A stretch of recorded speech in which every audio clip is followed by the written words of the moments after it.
ज्ञान में और विज्ञान में क्या अंतर है, माता पार्वती जी ने शिव जी से पूछा है। ज्ञान में और विज्ञान में क्या अंतर है?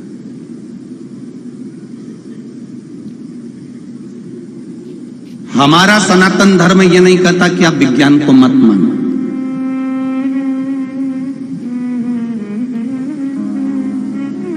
और विज्ञान भी ये नहीं कहता कि आप ज्ञान को, सनातन धर्म को या भगवान को मत मानो।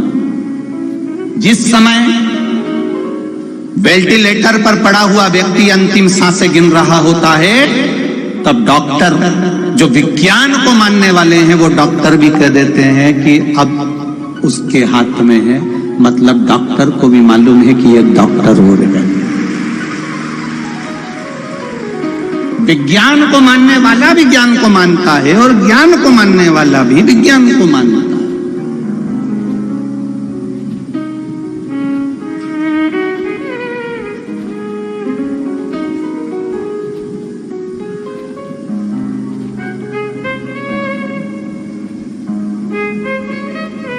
भगवान की भक्ति, भजन, संकीर्तन, मंत्र जाप, नाम जाप,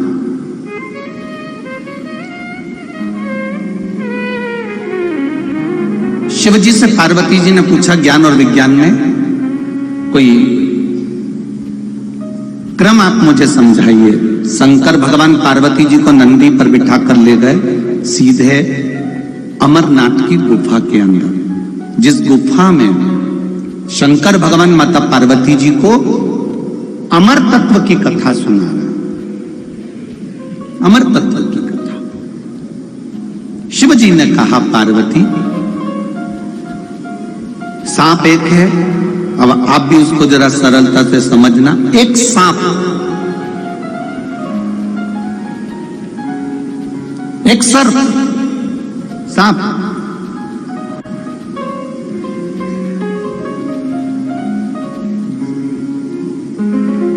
सांप के कान होते हैं क्या? अरे जम के बोलो, नहीं होते। कौन कह रहा है ये विज्ञान कह रहा है। वैज्ञानिक कहते हैं, विज्ञान कहता है कि सांप के कान नहीं होते, वो सुनता नहीं। पार्वती, ये तो विज्ञान की बात हो गई कि सांप के कान, जम के बोलो जरा, नहीं होते। ये विज्ञान कह रहा है कि सांप के कान नहीं होते, वो सुनता नहीं है। अब ज्ञान क्या कहता है? शहनाई जब बजती है, पुंगी जब बजती है,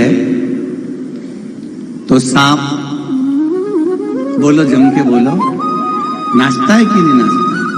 जब विज्ञान कह रहा है कि कान नहीं होते और ज्ञान कह रहा है कि वो पुंगी की आवाज सुनता है, उस पुंगी की आवाज सुनकर, बंसी की आवाज सुनकर, शहनाई की आवाज सुनकर सांप नाचने लगता है, तो पार्वती खुद चक्कर में पड़ गई। अब मैं विज्ञान की मानूं कि ज्ञान की मानूं? बताओ।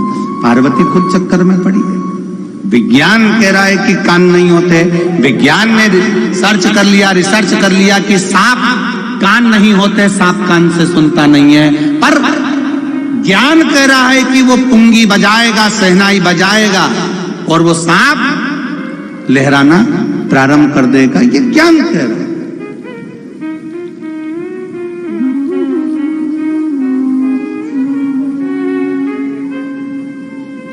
तो विज्ञान वाले ने ज्ञान वाले से पूछा, इसके कान नहीं है, ये सुनता नहीं है। तो ज्ञान वाले ने कहा, इसके कान भले नहीं हो, पर इसके शरीर की जो रोमावली है, वो रोमावली में जब पुंगी की, शहनाई की तरंग छूती है, तो इसको अपने आप आनंद की अनुभूति होकर ये खड़ा हो जाता है और स्नान आदि में तैयार हो जाता है। उसको, उसका आनंद में वो डूबने लगे। अब विज्ञान ने माना नहीं, विज्ञान कहता है कि हम नहीं मानते इस चीज के लिए। तो पार्वती जी ने भी शिव जी से कहा कि अब मैं ज्ञान को मानूं कि विज्ञान को मानूं? तो भगवान शंकर ने कहा विज्ञान बिल्कुल सही कह रहा है कि सांप के कान नहीं होते, पर ज्ञान भी कुछ कम नहीं कह रहा कि शरीर की जितनी जितनी रोमावली है इससे सांप तरंगों से सुन रहा है। पार्वती जी कहती हैं मुझे सिद्ध कर कर बताओ। शंकर जी ने पार्वती को सिद्धता देने के लिए शंकर भगवान बगला मुख बन गए और पार्वती को बगला मुखी बना दिया। कौन सी माता बनी है? बगला मुखी माता। अब बगला मुखी माता क्यों बनाया शिव जी ने? शंकर बगला मुख क्यों बन गए? बगला मुखी बनने का कारण केवल इतना है कि पार्वती को कुछ देर के लिए महादेव को यह दिखाना पड़ेगा कि ज्ञान और विज्ञान दोनों ही श्रेष्ठ है, दोनों को समझने वाला चाहिए। पार्वती जी कहती है कि मुझे जानना है क्या रोमावली से भी क्या तरंग प्रवेश करती है? रोमावली से भी क्या वायु प्रवेश करती है? तो शिव जी ने फिर लीला रचना प्रारंभ करा। पार्वती जी की केवल नासिका के छिद्र को शंकर जी ने छोड़ दिया, बाकी के पूरे छिद्र को शंकर भगवान ने ढक दिया।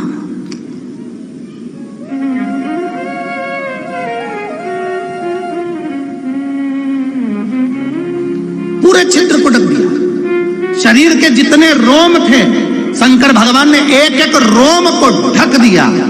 इतना ढका कि कहीं अंदर वायु थोड़ी सी भी ना जाए। केवल नाक छोड़ी है जिससे पार्वती श्वास ले सकती है, श्वास छोड़ सकती है। अब पार्वती, अब आप लोग तो ये कहोगे कि नाक से ही हम सबसे ज्यादा श्वास लेते हैं, नाक होगी तो ही हम श्वास ले पाएंगे, नासिका होगी तो ही तो काम होगा। देखिए अब पार्वती जी की नासिका छोड़िए, देवाधिदेव महादेव ने पूरे शरीर को ढक दिया है। और शरीर को ढका जब देवाधिदेव महादेव ने, पार्वती जी नाक से श्वास ले रही थी। श्वास लेते लेते लेते लेते पार्वती कुछ देर में भूमि पर गिर जाती हैं। शिव जी उनको जल का छींटा देकर शरीर पे से मिट्टी को हटाने लगते हैं। पार्वती जी फिर उठकर बैठ जाती हैं। पार्वती जी ने पूछा, जब मैं नाक से श्वास ले रही थी तो मैं चक्कर खाकर क्यों गिरी? मुझे ये वायु क्यों नहीं मिल रही थी? शंकर भगवान कहते हैं, सुनो पार्वती, शरीर में 3.5 करोड़ रोम छिद्र हैं। ये केवल रोम छिद्र देखने के नहीं हैं, ये शरीर को ताजी वायु प्रदान करते हैं, बल प्रदान करते हैं, जिसके कारण बस ये शरीर चलता है। केवल नासिका के बल पर शरीर नहीं चलता। ये रोमावली। अभी यहां पर भजन चालू कर दिए जाएं तो भजन सुनते सुनते जो भजन के प्रेमी होते हैं ना, उनका धीरे धीरे धीरे धीरे पांव की जो नीचे तलवा होता ना, वो धीरे धीरे बैठे बैठे उसको बजाना चालू करें। फिर उसका फिर उसका दिमाग भी थोड़ा थोड़ा, अब भजन सुन रहे हो कानों से, रोमावली में से जब प्रवेश करता है तो शरीर की तरंगें चलना प्रारंभ हो जाती है। शरीर की तरंग। लोग पूछते हैं, शिव महापुराण की कथा में पहुंचने के बाद में आप कहते हो कि पंडाल में बैठकर कथा सुनो, 3 महीने में बाबा आपकी सुनता है, तो क्यों ऐसा? उसका कारण क्या है? उसका केवल एक कारण है कि यहाँ बैठकर आपके ये 3.5 करोड़ जो रोम छिद्र हैं, 21,600 श्वास जो मनुष्य के शरीर से प्रतिदिन निकल रही है, ये रोम छिद्र जो 3.5 करोड़ हैं, ये रोम छिद्र जब भगवान की कथा में जाकर बैठते हैं और इतने लोग मिलकर जब भजन गाते हैं, कीर्तन करते हैं, श्री शिवाय नमस्तुभ्यम कहते हैं, तो वो 3.5 करोड़ रोम छिद्र से अंदर प्रवेश कर जाता है और वो शरीर पवित्र होकर पवित्र काम के लिए जागरूक हो जाता है और उसका जीवन सार्थक हो जाता है। उसके जीवन का लक्ष्य उसको मिलता है।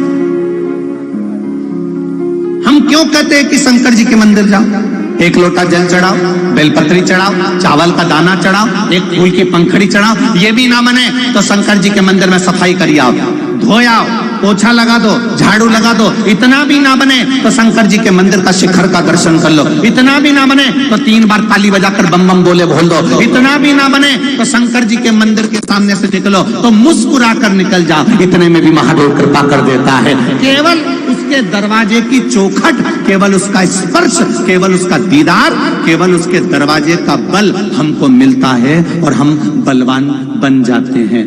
अर्जुन, नकुल, सहदेव, भीम, युधिष्ठिर कितने बड़े योद्धा थे। उसके बाद भी भगवान कृष्ण ने पांडवों से कहा था शंकर जी का स्मरण करो, शिव जी की पूजन करो। राम जी कितने बड़े योद्धा थे। राम जी स्वयं भगवान विष्णु के अवतार थे, तो भी राम जी महाराज शंकर जी की आराधना करते हैं, शिव की पूजन करते हैं, शंकर का स्मरण करते हैं। क्यों?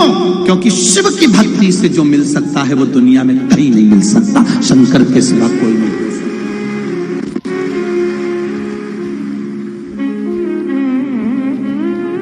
16,108 रानियां थी मेरे भगवान कृष्ण की, एक भी रानी से संतान नहीं हुई।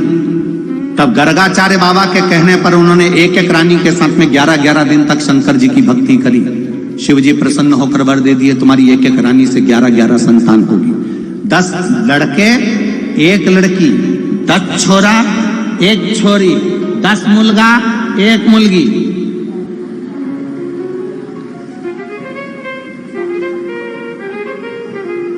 भगवान कृष्ण के यहां एक एक रानी से हुए 1,77,186 भगवान कृष्ण के बच्चे हुए। शिव की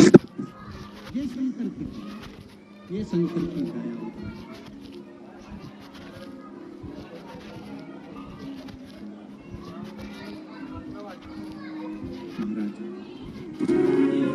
शिव तत्व को जानना।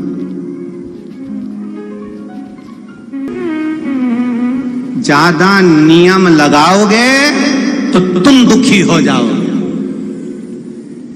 वो जा रहा है मंदिर तक, उसको जाने दो। वो जा रहा है भगवान के भजन तक, उसको जाने दो। वो जा रहा है कीर्तन तक, उसको जाने दो। जाए वो।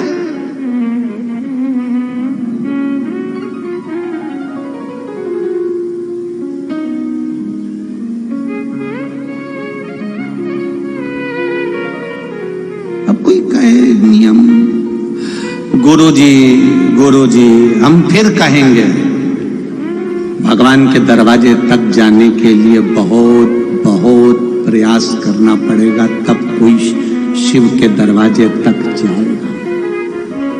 एक लोटा जल शिव भगवान को चढ़ाने के लिए वस्त्र नहीं, दिल चाहिए।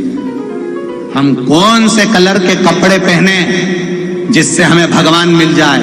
हम कौन से कलर के कपड़े पहने जिससे हमें भोलेनाथ मिल जाए? हम कौन सा कपड़ा बदलें जिससे हमें भगवान मिल जाए?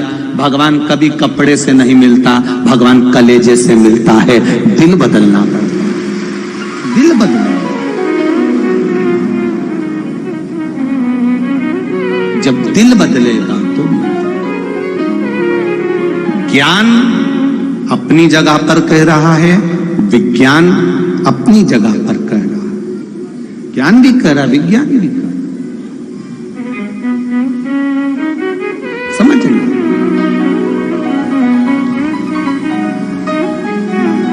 ये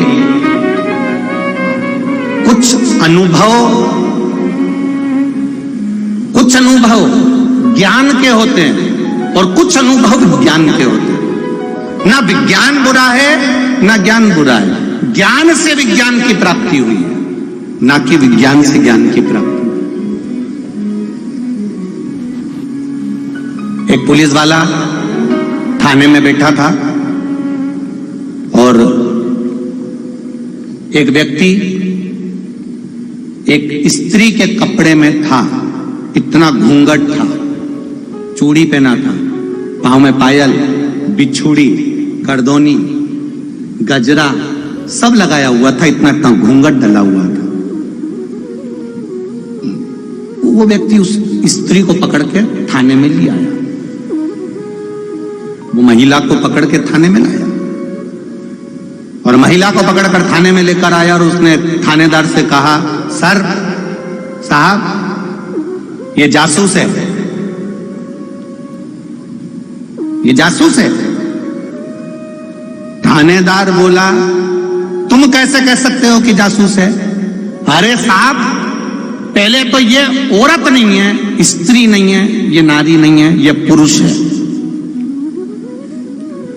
थानेदार कह रहा है उसका पूरा लिहाज, जो वस्त्र है, आभूषण है, उसका पूरा स्वरूप बता रहा है कि स्त्री है, और तू कह रहा है कि पुरुष है। तू कैसे कह सकता है कि पुरुष है? साहब, मैं कह रहा हूं ये पुरुष है। बुलाओ लेडीज कांस्टेबल को और इसके कपड़े उतारो। अब लेडीज कांस्टेबल को बुलाया गया, उसका आभूषण उतारना चालू करा तो मालूम पड़ा कि वो सही में पुरुष था। अब थानेदार को यह चिंता लग गई कि मैं नहीं पहचान पाया, तूने कैसे पहचान लिया कि यह पुरुष है? तू कैसे पहचाना? तो उसने कहा, साहब, ये एक सोनार की दुकान के सामने से निकल के जा रही थी, सोनार की दुकान पर इसने पलट कर नहीं देखा, मैं उतनी देर में समझ गया कि यह स्त्री नहीं है। मैं उतनी देर में समझ गया कि यह स्त्री नहीं है, क्योंकि कितनी भी कैसी भी विपदा आ जाए, सोनार की हीरे की दुकान पे तो एक बार घूमकर देख ही लेती। स्त्री होती तो देखती, पुरुष था इसलिए नहीं देखा। अंतर है। थानेदार ने उस व्यक्ति के पांव पकड़ लिए, तेरे बराबर विद्वान कहीं नहीं मिलेगा दुनिया में, इतना विद्वान। मुझे तो लगता है कि भगवान देवाधिदेव महादेव से अपने मन की बात कहो, बाबा आपकी कथा सुनने के लिए आपकी कृपा से यहां पहुंचा हूं। आप करुणा करेंगे, आप दया करेंगे, आप उदारता करेंगे तो ये कथा का आनंद मेरे जीवन को आनंदित कर।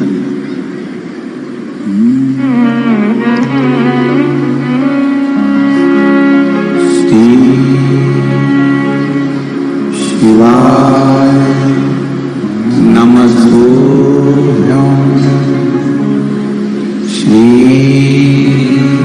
शिवाय नमस्तुभ्यं,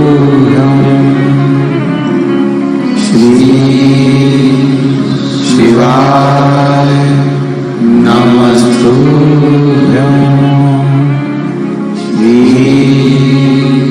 शिवाय नमस्तुभ्यं, शिवाय नमस्तुभ्यं। भोला सब दुख काटो ओ भोला सब दुख काटो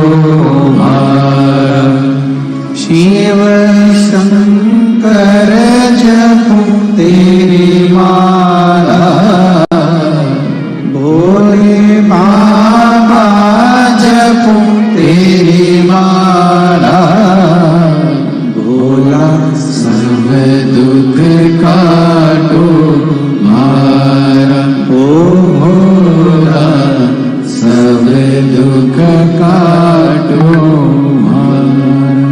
पार्वती जी के प्रश्न का उत्तर देवाधिदेव महादेव दे रहे। अब ज्ञान और विज्ञान का महत्व समझा रहे हैं। विज्ञान कहता है कान नहीं है, ज्ञान कहता है कि शरीर के रोम से सुना जा सकता। ये हमारा ज्ञान। आप शिव जी के मंदिर गए हो, शिवालय गए हो, शंकर जी के मंदिर में पहुंचकर आपने एक लोटा जल चढ़ाया है, शिव जी का भजन किया है, या लोटा भर के जल नहीं भी चढ़ाया तो मात्र शिवलिंग का स्पर्श किया, स्पर्श भी नहीं कर पाए तो दूर से प्रणाम भी किया है, तो शिव तत्व आपको मिलेगा जरूर। झोली खाली नहीं रहेगी, वो भरेगी। ये निश्चित है। तेरे मंदिर में आना मेरा काम है, मेरी बिगड़ी बनाना तेरा काम। हम पहुंच गए उसके दरबार।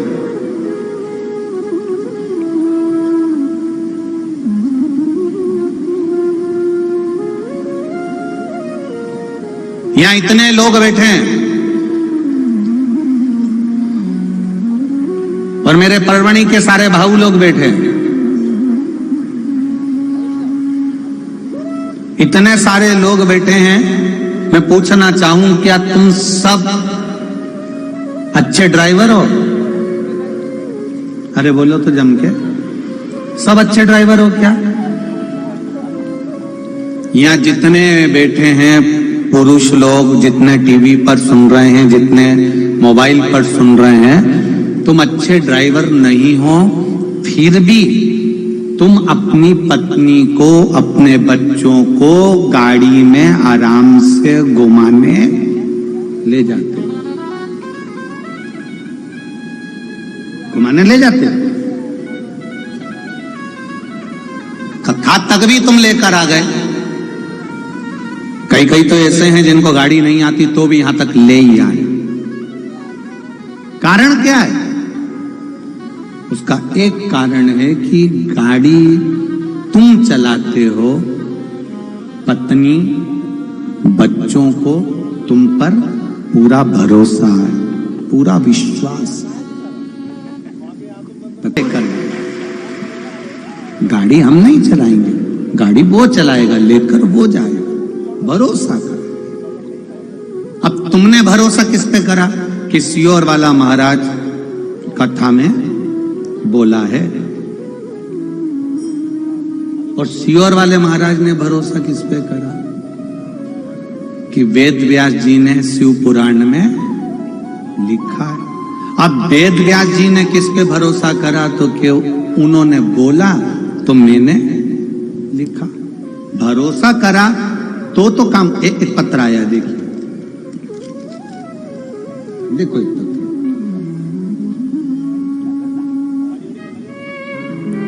मैं सरिता पवन ओझा, सुभाष रोड, परभणी की रहने वाली हूं।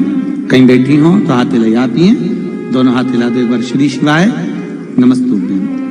मैं बाबा के मूल मंत्र और बेलपत्र का क्या बखान करूं गुरुदेव। जब मेरे गर्भ में बच्चा था,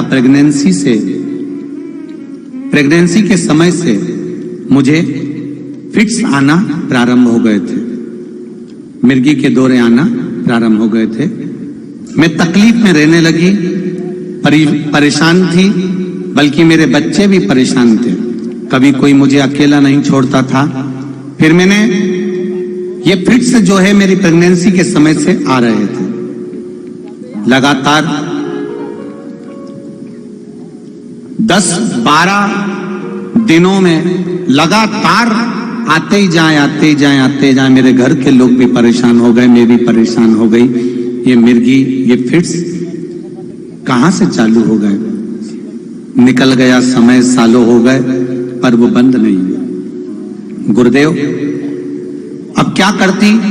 टीवी पर आपकी कथा सुनी थी तो एक लोटा जल शिव जी को चढ़ा देती, एक बेलपत्र उठाकर श्री शिवाय नमस्तुभ्यम मंत्र को बोलकर शंकर जी को देखते देखते वो बेलपत्र वहीं पर खा लेती।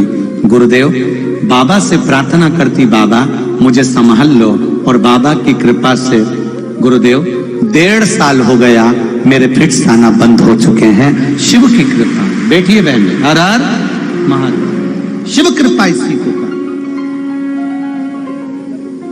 आप दिल से, आप मन से, आप पुकारो उसको, वो आएगा। एक पत्र और देखिए।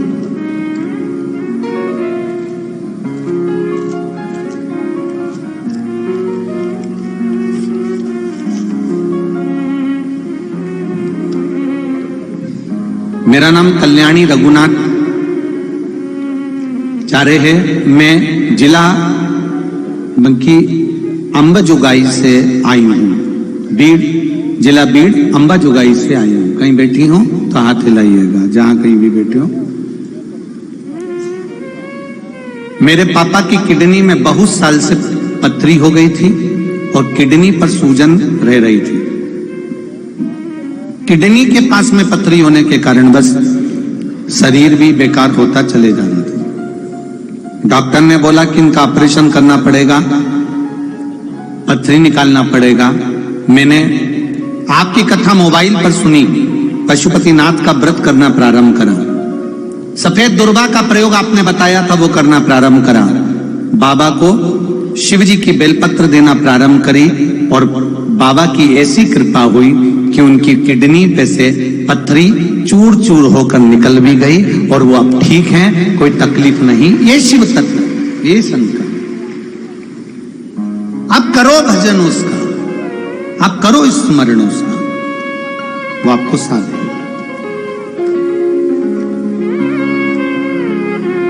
पार्वती जी ने पूछा क्या ज्ञान और विज्ञान में अंतर? भगवान कहते हैं, लोग कहते हैं कि विज्ञान वाला ज्ञान को नहीं मानता और ज्ञान वाला विज्ञान को नहीं मानता।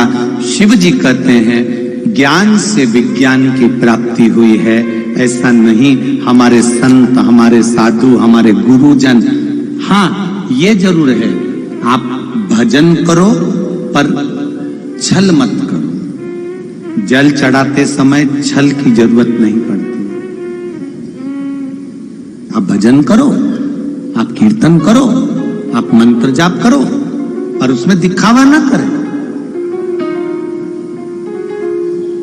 पार्वती जी ने प्रश्न किया, शिव जी समझा रहे हैं। अब समझाते समझाते समझाते समझाते अमरनाथ की गुफा में पार्वती जी की आंखों में थोड़ी सी निंद्रा समा गई। निंद्रा समाई, पार्वती जी जैसी थोड़ी सी झुकी, शिव जी ने उनको हिलाया, शंकर भगवान ने उनको हिलाया। माता पार्वती जी फिर झपकी लेने लगी, वापिस झपकी।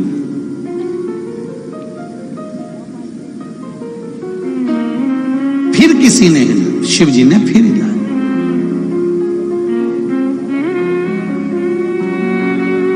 बहुत कम लोग होते हैं जो आपको जगाने का प्रयास करते हैं, बहुत कम लोग होते हैं।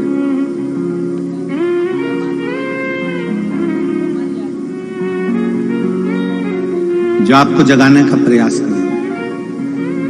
एक होती है मां, पिता, बहन, भाई, ये बहुत प्रयास करते हैं। एक गुरु होता है जो जगाने का प्रयास करता है। बहुत कम लोग होंगे जो जगाएंगे। काम, लोभ, आसक्ति, वासना, तृष्णा से कोई तुम्हें जगा रहा है, समझ लेना असली है, वो नकली नहीं हो सकता। जो तुम्हें जगा रहा है, कई लोग ऐसे हैं जो तुम्हें सोता हुआ देखना पसंद करते हैं, पर घर की मां बचपन में बच्चे को सोता हुआ देखना पसंद करती है। यहां जितनी माताएं बैठी हैं, लाखों की संख्या में लोग आए हुए हैं, इनमें जितनी माताएं बैठी हैं, इन माताओं से पूछना, बच्चा छोटा है, सो रहा है, आपको अच्छा लगेगा? बच्चा सो रहा है, आपको अच्छा लगेगा? छोटा है, सो रहा है, अच्छा लगेगा। पर वही बच्चा जब बड़ा हो जाए, 25 साल का, 27 साल का, 30 साल का हो जाए, वो पलंग पर सोता हुआ अच्छा लगेगा? दिन भर घर में पड़ा रहेगा, अच्छा लगेगा? नहीं। छोटा है तो अच्छा लगेगा, बड़ा हो गया अच्छा नहीं लगेगा। उसी तरह अभी तक हम भटक लिए, अभी तक हम भटके, अभी तक हम सो रहे थे, ठीक है, कहीं यहां या कहीं वहां, कहीं वहां, कहीं वहां भटक रहे थे। अब हमें भटकना नहीं है। किसी ने कहा वहां चमत्कार हो रहा है, वहां चले जाओ, जरा सा छू छा के चक्कर में पड़े, वहां चले गए, अपनी जिंदगी बर्बाद कर ली। किसी ने कहा वहां चले जाओ, वहां चमत्कार हो रहा है, वहां पहुंच गए। किसी ने कहा वहां चमत्कार हो रहा है, वहां पहुंच गए। अभी तक हम चमत्कार के चक्कर में पड़े हुए थे, छू छा के चक्कर में पड़े हुए थे, अंधविश्वास के चक्कर में पड़े हुए थे। पर जब तक सो रहे थे, अब समय बदल गया, अब हमें छूछा के चक्कर में, विद्या के चक्कर में या किसी तंत्र फंत्र के चक्कर में नहीं पड़ना। हमें पढ़ना है तो देवाधिदेव महादेव के चक्कर में पढ़ना है। एक लोटा जल बाबा देवाधिदेव महादेव को समर्पित करिए, अपने जीवन को सार्थक बनाते चलिए। एक लोटा जल। बोल बम का नारा है बाबा एक, उसको समझो। पार्वती जी जगी, पार्वती जी ने दूसरा प्रश्न किया जागते। माता पार्वती जी जागी और पार्वती जी ने दूसरा प्रश्न किया, भोलेनाथ जी मेरा दूसरा प्रश्न है, दान की महत्वता क्या है, दान का सुख क्या है, दान की महत्वता क्या है। शंभु शरणे मांगू घड़ी रे घड़ी, दुख काटो दया करी नगर शरण आपो। पार्वती जी ने दूसरा प्रश्न करा, दान का महत्व आज क्या है। जम के बोलो जरा। मकर संक्रांति, तुमने दान दिया होगा, बोलो तो सही। किया दान? कोई कोई चीज का, कोई कोई चीज का, कोई कोई चीज का। दान का महत्व जानते हो आप लोग?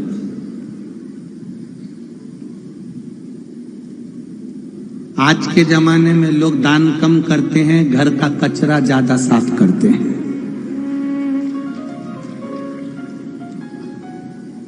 जो किसी काम की चीज नहीं हो वो संक्रांति पे दे दूंगी, जो किसी काम की।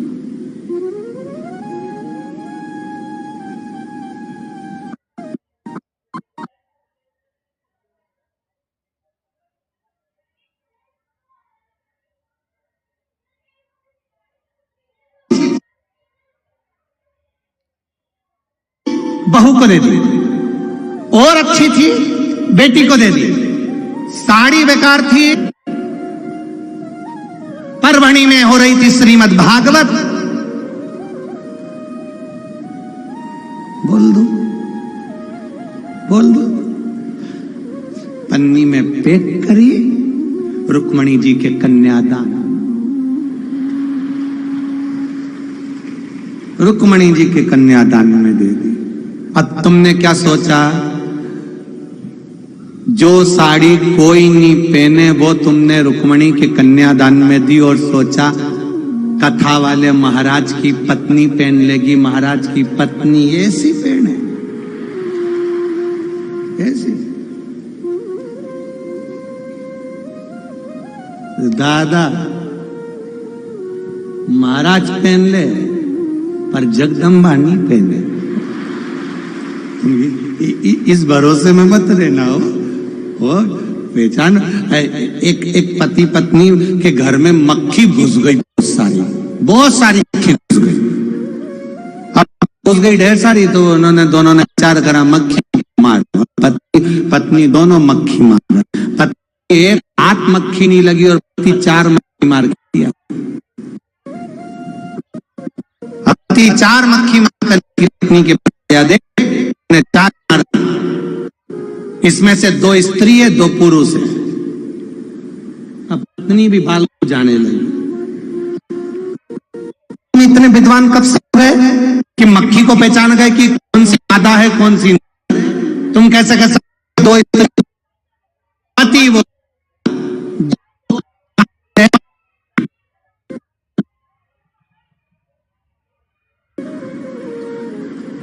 मैं समझ गया था, जो दिन भर दर्पण से चिपकी रहे वो पत्नी होगी, वो स्त्री होगी। विद्वान था, परभणी का था, विद्वत्ता था, पहचान गया कि ये दर्पण पे बैठी है, कांच पे बैठी है और दर्पण से चिपकी है, मतलब ये 2 बोलो तो स्त्री है। और बेचारे वो 2 जो घूम रहे थे कान पे बैठ रहा है, इधर बैठ रहा है। इससे पहचान हो जाती है कि कौन क्या। तो ये समझ वाला स्मरण। पार्वती जी ने कहा दान की महत्वता क्या है, दान किसको कहते हैं, दान की पूर्णता क्या है, दान का स्मरण। आज के जमाने में दुनिया के लोग दान वो चीज देते हैं जो घर में किसी काम की नहीं रहती, किसी काम की नहीं। एक शॉल ना जाने कितनी जगह से घूम जाता है, एक गिफ्ट का आइटम बार बार घूम फिर के वहीं से जाता है। दान क्या चीज है? नचिकेता के पिता ने दान दिया था, शिव कथा कह रहे। नचिकेता के पिताजी ने दान दिया तो सारी वस्तुएं दान कर रहे थे, गाय दान कर रहे थे, बछड़ा दान कर रहे थे, सामान दान कर रहे थे। इतने में नचिकेता ने कह दिया, पिताजी गाय देना है तो दूध वाली दीजिए, हाथी देना है तो युवान दीजिए, घोड़ा देना है तो युवान दीजिए, जो किसी काम का नहीं उसको देने से लाभ क्या।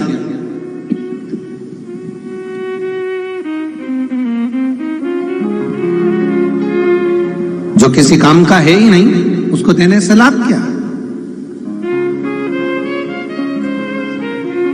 नचिकेता के पिताजी को यह ज्ञात हो गया कि मेरा बेटा सही कह रहा,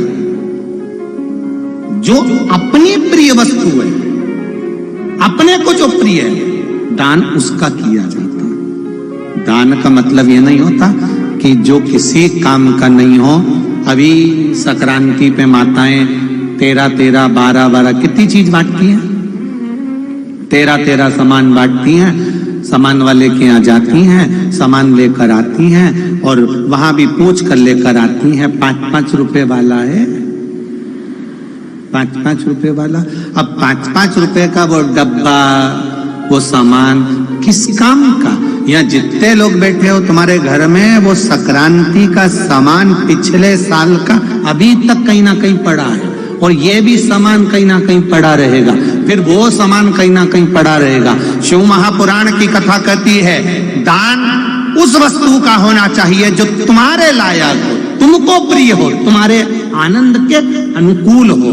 तो यहां तक शिव पुराण कहती है कि प्लास्टिक का सामान देने से अच्छा है श्री शिवाय नमस्तुभ्यं कह दो, उतने में ही काम चल जाता है। इतना ही कहता। राधे राधे कह लो, सीताराम कह लो, जय श्री राम कह लो, जय श्री कृष्णा कह लो, विठल पांडुरंगा कह लो, उतने में काम चल जाता। पार्वती जी सुन रही थी, नैनों में निंद्रा समा गई। समाई निंद्रा, पार्वती जी झपकी फिर भरने लगी। अब की बार पार्वती जी ने झपकी भरी, जगाया नहीं जगी, फिर जगाया फिर नहीं जगी। क्रोध आ गया शिव जी को। शंकर भगवान ने पार्वती जी को हिलाया। सोते को जगाना, जो काम में सो रहा है, लोभ में सो रहा है, आसक्ति में सो रहा है, वासना में सो रहा है, उसको जगाना श्रेष्ठ है। जगाओ। कोई कथा में सोए तो भी जगा दो। वैसे तो कोई सोता नहीं है, पर फिर भी मान लो सो जाए, कोई भरोसा नहीं, जगा। सो रहे हो, उठो जरा, जगाइए। जगाने का प्रयास है।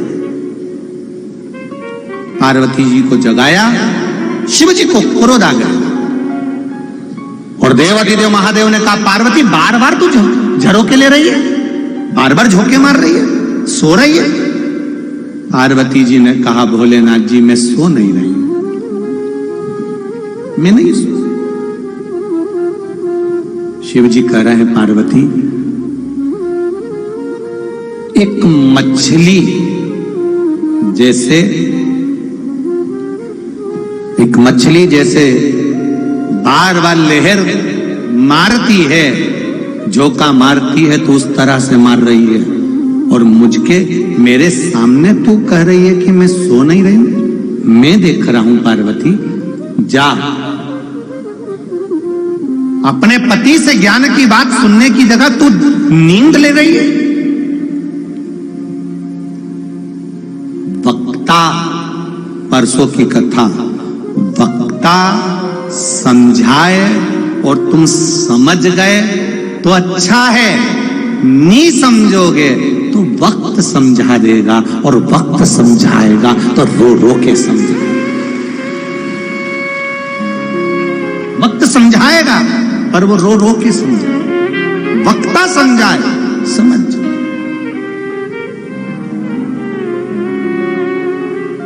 जागो, अभी मौका है जागने का।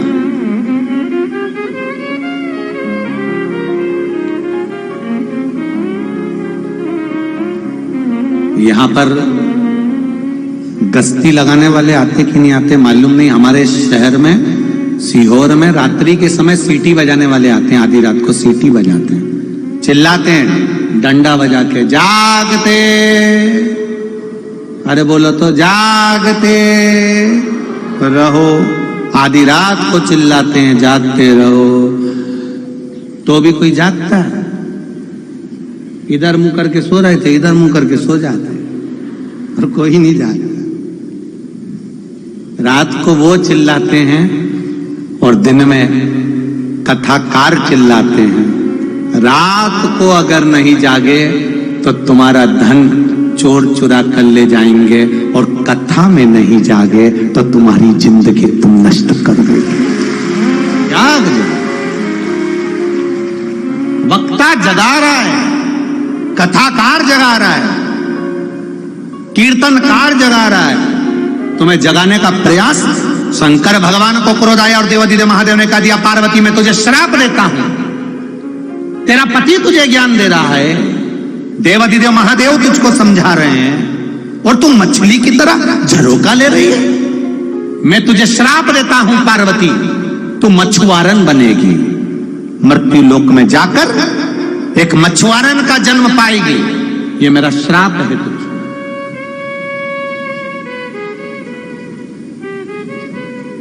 विचार करिएगा, 84 लाख योनियां जब चालू होती है तो उसमें सबसे पहली योनि आती है मछली की योनि। गरुड़ पुराण सुना है कि नहीं सुना?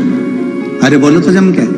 गरुड़ पुराण में लिखा है 84 लाख योनियां चालू होती है, तो 84 लाख योनि में सबसे पहली योनि आती है मछली की योनि। सबसे पहली योनि मछली।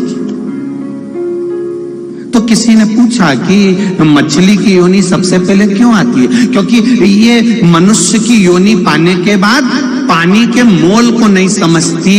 जब देखो जब मुंडा धोने पड़ती, कपड़े धोए तो इतना पानी फेंके, हाथ धोए तो पानी फेंके, और वो पानी भगवान ने फ्री दिया है, गिफ्ट में दिया है। जल नारायण परमात्मा ने खुश होकर दिया है, उसके महत्व को नहीं समझ पाती। इसलिए पहली योनि, बोलो जम के बोलो, मछली की है। तो जीजियों जरा अच्छे से सुन लेना, और जितने परभणी के जीजा बैठे हैं वो भी सुन लो। अगर ये मछली बनी तो तुम भी मछला बनो। तो थोड़ा ध्यान रखिएगा। बड़ी पहली 84 लाख योनि में पहले नंबर की योनि है मछली। पहले नंबर। जल का सदुपयोग करो, प्रकृति का सदुपयोग करो, वृक्षारोपण करो, जिससे हमारी पृथ्वी हरी भरी हो और ये जीवन सार्थक। समझो उसके महत्व को। हम नहीं समझते।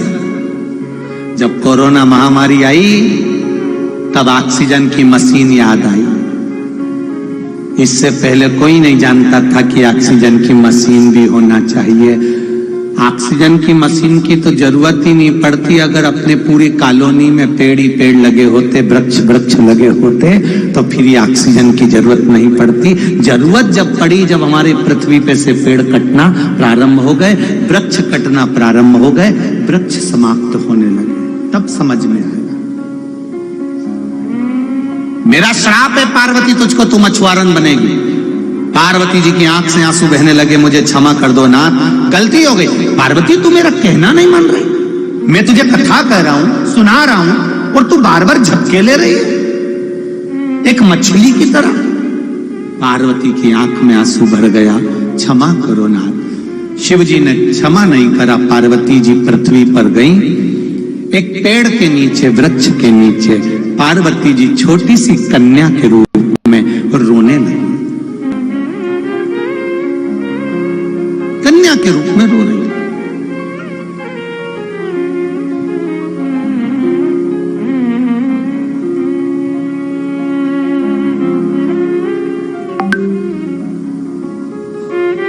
अब रोती है। चंद्रदेव पार्वती जी को देख रहे थे कि मां चिंतपूर्णी, मां आनंद देने वाली, मां अंबिका आज एक वृक्ष के नीचे रो रही है।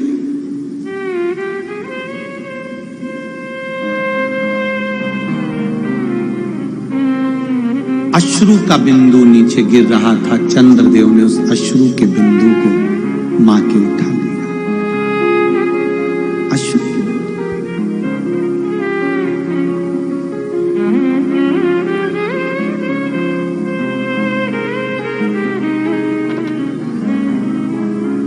जब भगवान देवाधिदेव महादेव, मेरे शिव, मेरे ओघड़दानी, मेरे शंकर, करकटी के पुत्र भीम को मार दिए, भीमा शंकर के रूप में विराजमान हो गए। शिवजी को पार्वती का वियोग लग रहा था, वियोग लग रहा था। पार्वती की याद शिव को आ रही थी। मैंने श्राप दे दिया, पार्वती को श्रेष्ठ नहीं करा। तब वो जल का बिंदु चंद्रदेव ने ले जाकर शंकर के सम्मुख में दिया। जहां पर शिव भीमा शंकर के रूप में विराजमान हुए, वहां बिंदु को जब दिया तो वो भीमा शंकर के सम्मुख पहुंचा, इसलिए भीमा कहला गए। पर चंद्र ने इसको दिया तो शिव जी ने भी कह दिया ये पार्वती का श्रू है, साधारण नहीं है। मैंने पार्वती को पृथ्वी पर भेजा है। पार्वती मेरे लिए तप कर रही है, इसलिए अश्रु भी तप करेगा और मृत्यु लोक में चंद्रभागा के नाम से जनमानस का कल्याण करेगा।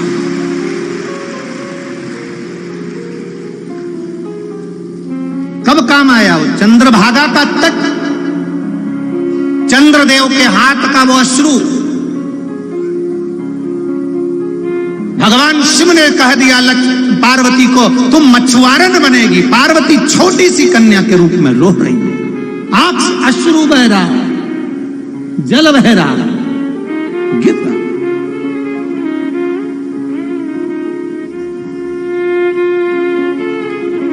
मछुआरों का समूह जा रहा था। मछुआरों का समूह बड़ी विशालतम नदी उसके पास में से जा रहा है।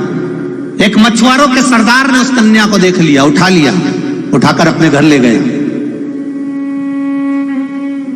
उसकी धर्मपत्नी के संतान नहीं, उस मछुआरे ने अपनी पत्नी की गोद में कन्या को दे दिया। क्या नाम रखा? पार्वती ही नाम रखा, क्योंकि शंकर भगवान की पूजन करता था, हिमालय को बहुत मानता था, तो पार्वती नाम रख दिया। उस कन्या का नाम पार्वती। बड़ी सुंदर कन्या है, बड़ी सुंदर, अति रमणीय।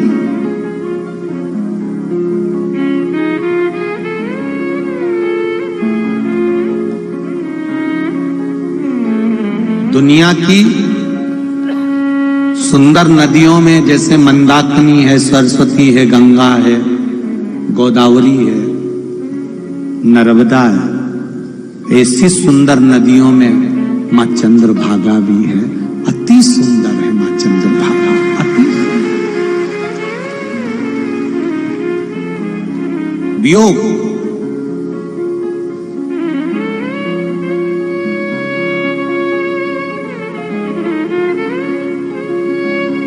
कन्या धीरे धीरे धीरे धीरे बड़ी होने लगी। कन्या बड़ी होने लगी। जब कुछ अवस्था पाई पार्वती जी ने, मछुआरे ने नाम उनका पार्वती रख दिया। कुछ अवस्था पार्वती जी की आई, बड़ी सुंदर माता पार्वती थी। उनको जितने मछुआरे वहां से निकलते थे वो पार्वती जी की सुंदरता को देखकर मुग्ध हो जाते थे। माँ है आखिर, माँ की सुंदरता तो इतनी होती ही है, सुंदरता तो होती, बड़ी सुंदर है माँ। और महाराज, अरे बड़ी सुंदर है माँ तेरी नगरी, भोले पैदल चले आ रहे हैं। बड़ी सुंदर है माँ तेरी नगरी, भोले पैदल चले आ रहे हैं। बड़ी सारे मछुआरे देखते देखते जा रहे हैं, माता की सुंदरता को देखते हुए जा रहे हैं। बड़ी सुंदर।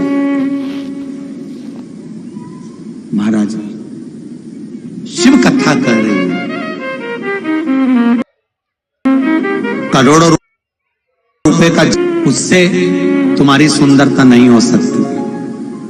लाखों रुपए के जेवर पहनो, हार पहनो, हथफूल पहनो, कड़ा पहनो, चूड़ा पहनो, पायल पहनो, करधनी पहनो, मांग का टीका, कान के कुंडल पहनो, नाक की नथनी पहनो, उससे तुम्हारी सुंदरता नहीं हो सकती। करोड़ों रुपए के सोने से, हीरे से, जेवर से नारी की शोभा नहीं है जितनी शोभा नारी की मर्यादा से होती है। जितनी शोभा मर्यादा से, नारी जितनी मर्यादा में रहती है, कायदे में रहती है, उतना उसका जीवन सार्थक होता है। हम कई बार कथाओं में कहते हैं, बेटी की जब विदाई होती है तो उसको पहले के समय में बेटी की विदाई में बेटी को समझाया जाता था कि बेटी ससुराल में रही हो तो चांद बने, बेटी ससुराल में रही हो तो चांद बने के, हीरा और पन्ना की दुकान बन के, हीरा और पन्ना की दुकान बन के, बेटी ससुराल में रही हो तो चांद बनेगी। बेटी ससुराल में हीरे और पन्ने की दुकान बंद कर रहना, पान की दुकान नहीं।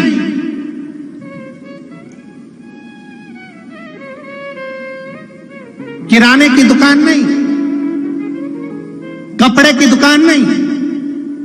फिर से बोलो, हीरा और पन्ना की दुकान बन के, बेटी ससुराल में रही हो चांद बन के। बेटी ससुराल में हीरे पन्ने की दुकान बंद कर देना। तो हीरे की पन्ने की दुकान कैसी होती है? पान की दुकान खुली होती है, कपड़े की दुकान खुली होती है, किराने की दुकान खुली होती है, और हीरे और पन्ने की दुकान चारों तरफ से ढकी होती है। उसी तरह स्त्री भी अगर चारों तरफ से ढकी है तो वो हीरे पन्ने की दुकान है। ये हीरे पन्ने की।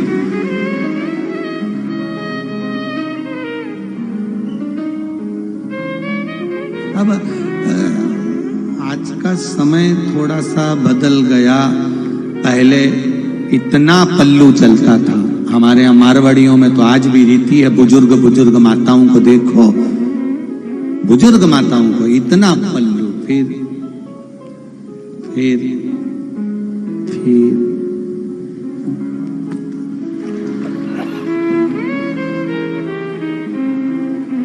गया। अब तो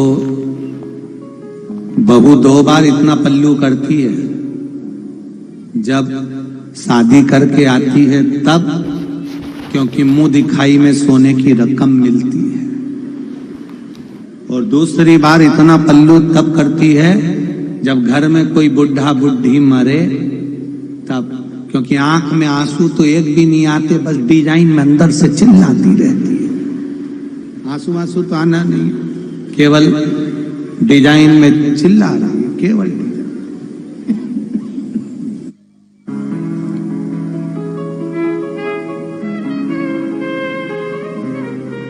स्त्री की मर्यादा,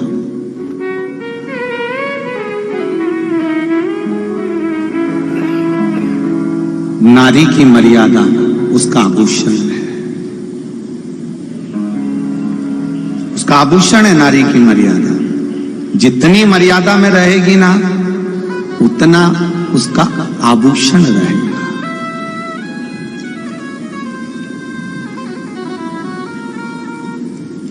पूरे सिर पे से पल्लू हटा के आड़े टेढ़े कपड़े पहनकर कोई भी निकल कर जाएगा ना, कोई नहीं कहेगा, सब देखेंगे, हंसेंगे और अपशब्द कहेंगे, पर सिर पे पल्लू डालकर अगर कोई निकल कर चली गई, किसी की सामर्थ्यता नहीं कि कोई अपशब्द कह दे, कोई ताना दे दे, कोई आड़ा टेढ़ा हो, किसी की सामर्थ्यता नहीं है महाराज, किसी की सामर्थ्यता नहीं।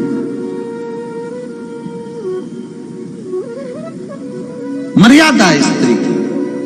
पार्वती जी छोटे से बड़ी हो गई, सुंदर थी, अति सुंदर थी, सारे मछुआरे उनको देखते हुए जाते थे। समय आया, शंकर भगवान आज बैठे हुए थे, भीमा शंकर बैठे हुए थे, भगवान शिव बैठे हुए थे। नंदी ने भगवान देवाधिदेव महादेव को देखा। आज भगवान शंकर का स्वरूप देखकर नंदी समझ गए, मेरा बाबा आज मौन बैठा हुआ है, पर चेहरा उतरा हुआ, चेहरा उतरा।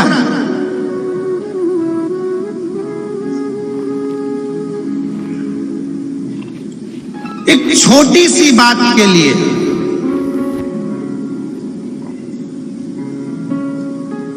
मैं बेटियों से कहना चाहूंगा, मैं बेटों से कहना चाहूंगा, जरा सी बात के लिए तलाक की मत सोचो। 2 साल थोड़ा एडजस्टमेंट करने में लगाना, थोड़ा रुकना। तुम्हारी किस्मत में अगर अभी दुख लिखा है तो तुम दूसरी शादी कर लोगे तो भी दुख तो तुमको भोगना ही पड़ेगा, इसलिए थोड़ा एडजस्ट करिए।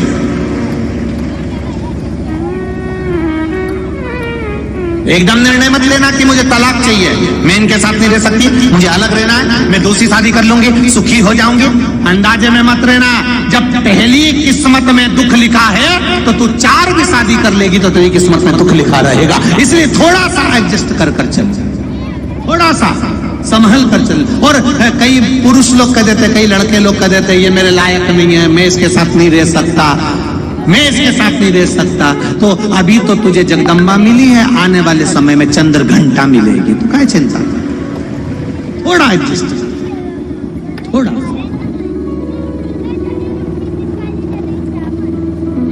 आज अदालत में सबसे ज्यादा केस केवल तलाक के चल रहा है, केवल तलाक।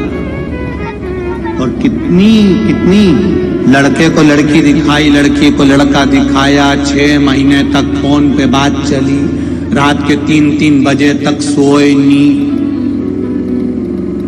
दिन भर लैपटॉप पे काम करे, रात भर बात करे।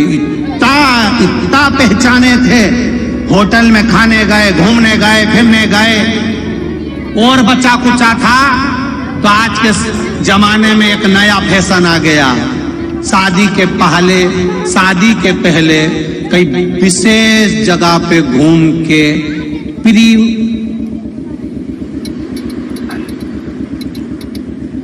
क्या बोलते हैं वो फोटो खींचते ना, पहले ही शादी के पहले ही घूम आए, हाथ पकड़ के गाड़ी पे गले में भैया डाल के। और अरे धिक्कार है तुम्हारे जीवन में कि शादी में बड़ी सी एलईडी लगा के उन नमूनों का फोटो दिखा, धिक्कार। और बुढ़े लोग, घर के बुजुर्ग सोफे पे बैठ के बहू जिसको कायदे में रहना था उसको ऐसे कपड़े पे दिखा रहे, बेचारे बुजुर्ग गुलाब जामुन खा रहे। कई बोले क्या बोले, चंद्रभागा में से चुल्लू भर पानी लिया रे।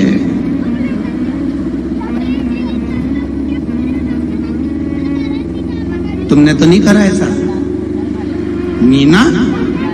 मेरे को तो पहले ही मालूम था तुम परवणी को ऐसा करोगे, इसलिए तो मैंने पूछा। तुम ऐसे नहीं निकल सकते। मुझे विश्वास है कि परवणी के लोग ये परवणी के लोग ऐसा नहीं कर सकते। ये फ्री वाले करेंगे, फ्री वाले पर विश्वास रखना, बुजुर्गों के सामने अपनी आने वाली बहू का नमूना पेश मत करना, उसको ऐसा मत दिखाना। जो बहू तुम्हारे घर की लक्ष्मी है, तुम्हारे घर की बेटी है, तुम्हारे घर की पूंजी है, तुम्हारे घर की तिजोरी का धन है, उसको 4 लोगों में स्टेज प्रोग्राम में ऐसा एलईडी लगा के मत दिखाना कि लोगों की आंख भी नीची हो जाए। ऐसा मत दिखाओ। क्या दिखाना? थोड़ा हमारी बात का बुरा जरूर लगेगा आप लोगों को, लगे तो लग जाए, उसमें कोई टेंशन वेंशन की बात नहीं है। हो लग जाएगा तो अगली बार नहीं बुलाओगे, उसमें कोई दिक्कत वाली बात नहीं। तुम मत बुलाना, सांसद जी तो बुलाएंगे, इसमें तुम्हें टेंशन लेने। तो सुधरो, थोड़ा सुधरो।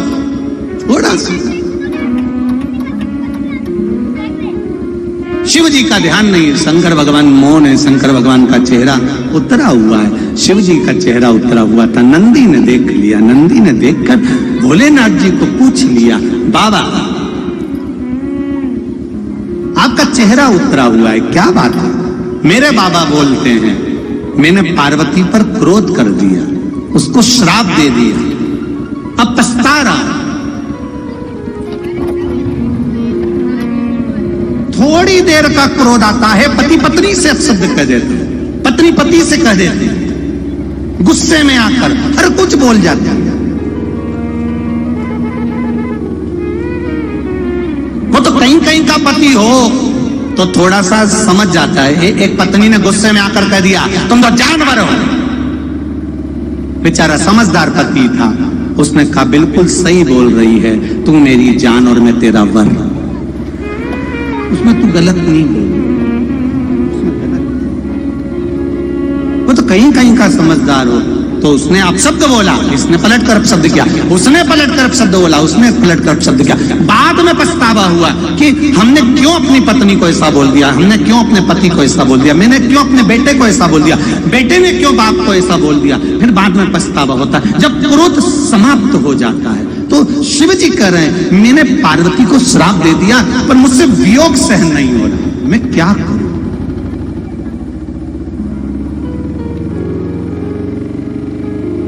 अब वियोग सहन नहीं हो रहा।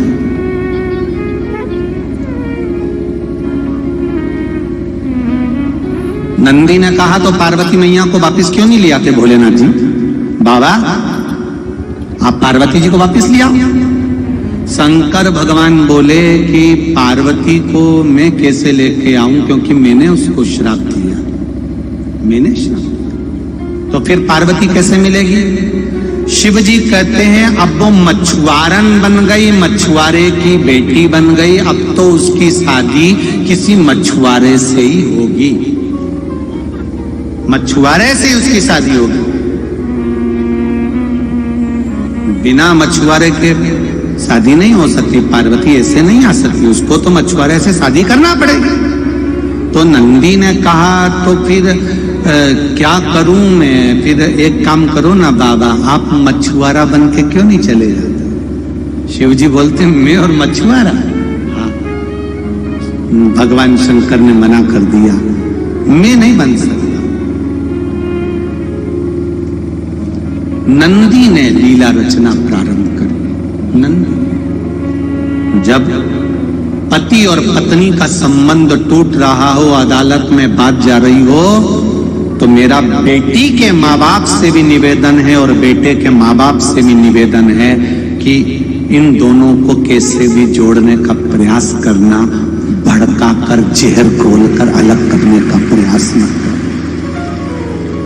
मेरा बेटी के माँ बाप से भी निवेदन है और बेटे के माँ बाप से भी निवेदन है, इनको जहर मत घोलना कान में, वो तो ये सही है, हमने तो पता नहीं करा, हमें क्या मालूम था कि इतना बेकार होगा, इतना बेकार होगा, हमको नहीं मालूम था। तो शादी के पहले तो तू बहुत तारीफ कर रही थी, इतना बढ़िया है, इतना बढ़िया है, लड़की इतनी बढ़िया है, गुरुजी हम 8 लोग देखने गए, उसके मुंह से आवाज नहीं निकली, इतनी सीधी लड़की, इतनी सीधी। तो गुरुजी ने भी कह दिया वो अभी नहीं बोली है, जब वो बोलेगी तो तू भी टोलेगी। अरे काहे बोली,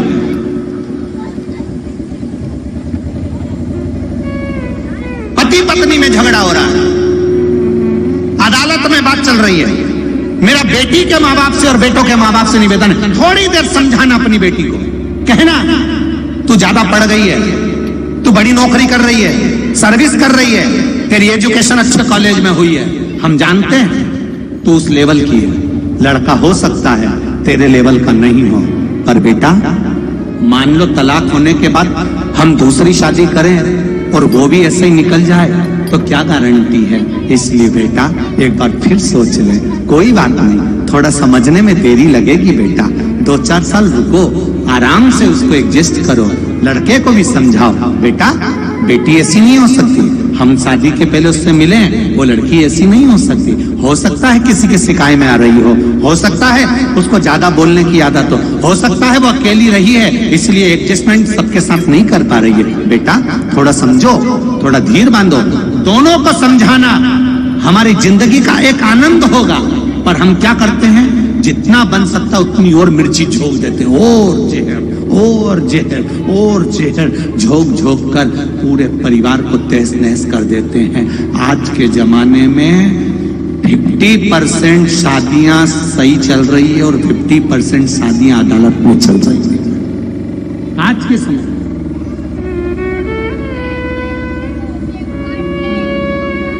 हम समझाना भूल गए, हम अब समझाना नहीं चाहते।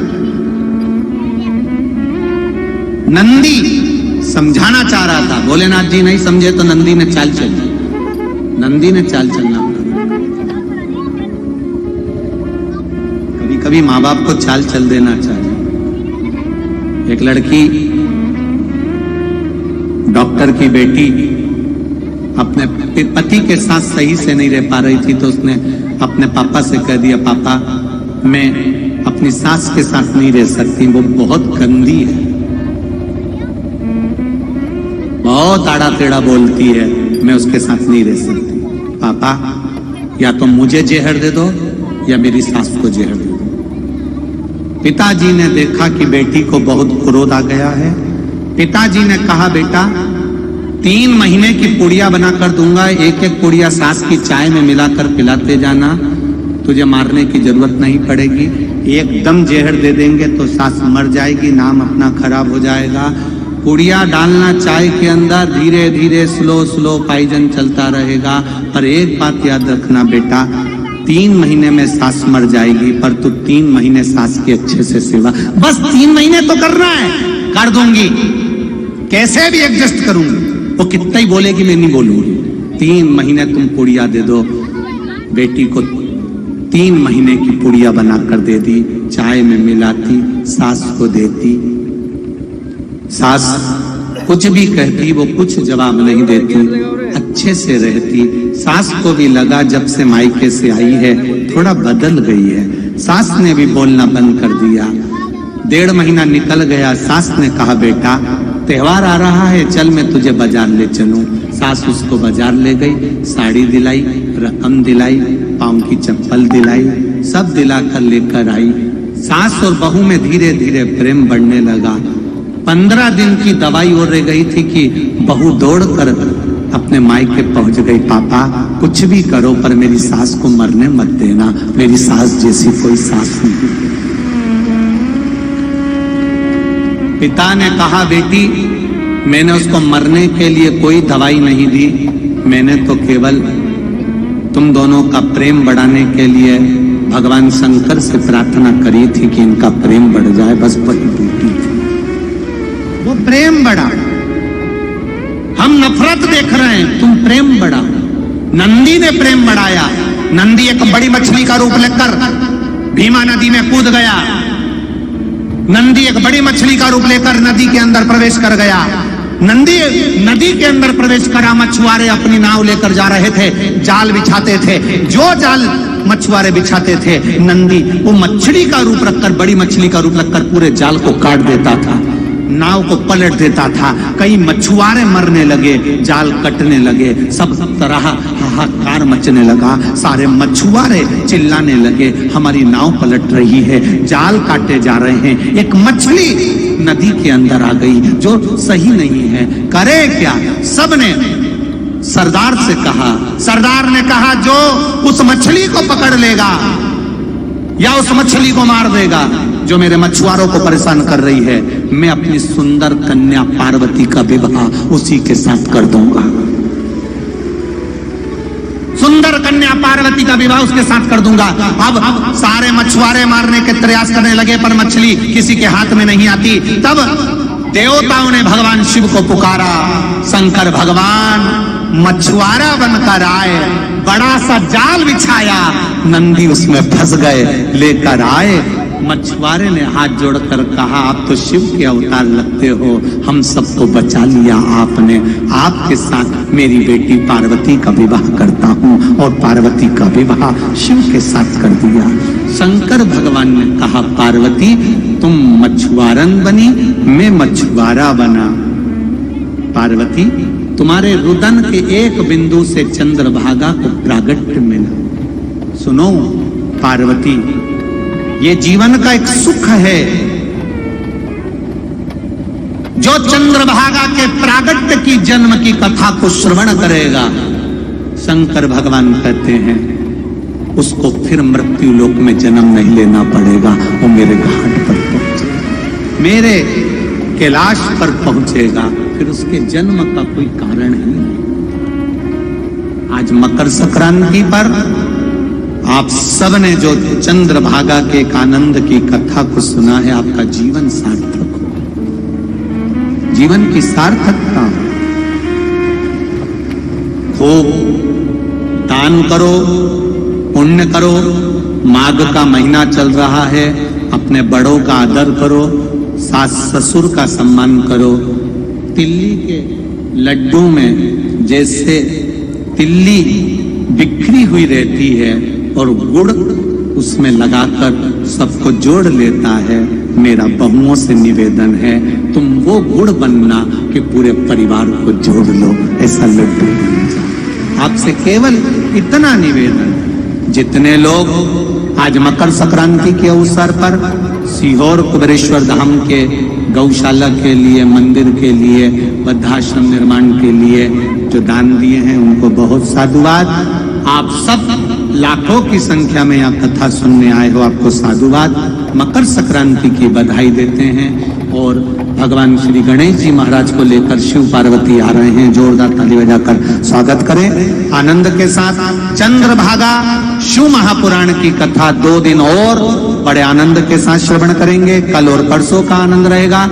23 तारीख से 29 तारीख तक शिव महापुराण की कथा पावागढ़ के पास में, पावागढ़ से 3 किलोमीटर की दूरी पर राम जी मंदिर, कंजरी, हलोल, पंचमहल, गुजरात। भगवान शंकर का संवाद कर माता पार्वती जी ने भगवान श्री गणेश जी को, षडानंद कार्तिकेय जी को और अशोक सुंदरी को जया, विषहरा, शामली बारी, दौतली, देव, इन सभी को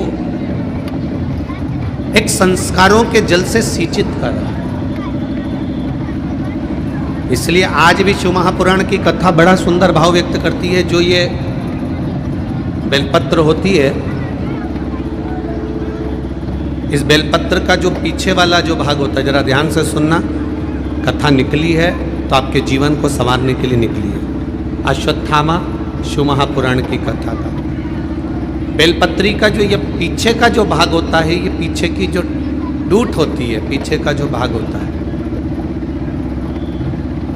जब भी